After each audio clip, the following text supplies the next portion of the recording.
নমস্কার প্রিয় বন্ধুরা, কেমন আছো? আমি তিথি, আর আমি ভালো আছি। আর তোমরা কেমন আছো একটু কমেন্ট করে জানিও। আর আমি কিন্তু আমার নিত্যদিনের জীবনযাপন এবং কাজকর্মগুলোই তোমাদের সাথে একটু মন চাইলো শেয়ার করতে। তো এদিকে দেখো, আমি কিন্তু কাচাকুচি করতে বসে পড়েছি। আর এদিকে ভাবছি শুধুই আমার বরের জামা কাপড়গুলোই কাচতে হচ্ছে, নিজের আর একটু কাচছি না। তাই আমি বলছি যে এত জামা কাপড়ের হয় প্রত্যেক দিন, তো এগুলোই ধুতে হয়। যাই হোক, ধুতেই হবে। জামা কাপড় পরলে তো সেগুলো ধুতেই হবে। আর ওর জামা কাপড় কে ধোবে? আমিই তো ধোবো। তারপরে কিন্তু এদিকে বাসন মাজতে চলে এলাম।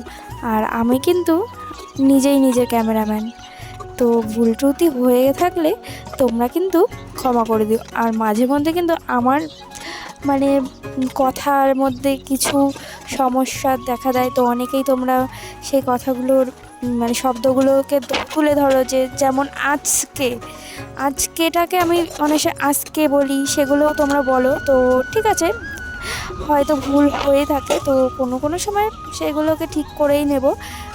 যেহেতু নতুন ভিডিও বানাচ্ছি, বলতে হবে। আর এদিকে দেখো, আমার শ্বশুরমশাই বড় একটা মাছ নিয়ে চলে এসছে। আমি এত বড় মাছ কোনো দিন কাটিনি।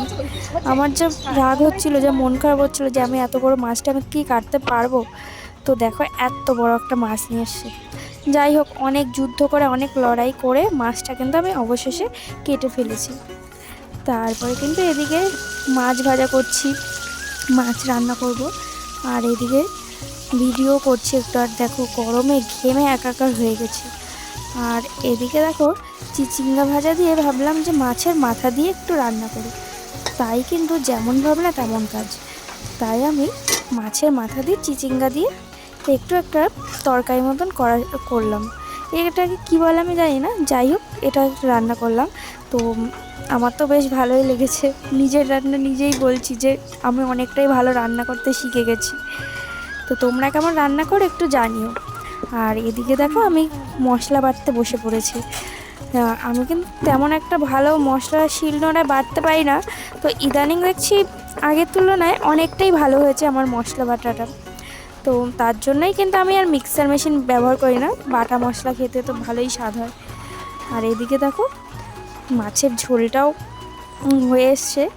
তো মাছের ঝোলটা নামিয়ে তাই অবশেষে স্নান টান করে আমি ঘরে চলে আসলাম। সব কিছু ভিডিও করা সম্ভব হয়ে ওঠে না, কারণ আমি নিজেই নিজের ক্যামেরাম্যান, ওই যে বললাম। তারপরে স্নান করে একটু সিঁদুর পরে, আর এর মাঝখানে অনেক কিছুই করেছি যেগুলো ভিডিও ক্যাপচার করা হয়নি, কারণ নিজেই নিজের ক্যামেরাম্যান, কেউ ধরার নেই। তাই স্নান, খাওয়া দাওয়া, ঘুম সব সেরে এখন কিন্তু বিকেল হয়ে গেছে। আর এখন কিন্তু আমি ভাবলাম একটু যাই পাড়ার রাস্তা থেকে একটু হেঁটে আসি। তাই কিন্তু পাড়ার রাস্তা থেকে হেঁটে আসলাম। তো আমার ভিডিওটা এখানেই শেষ করলাম। ভালো লাগলে একটা লাইক কমেন্ট করো।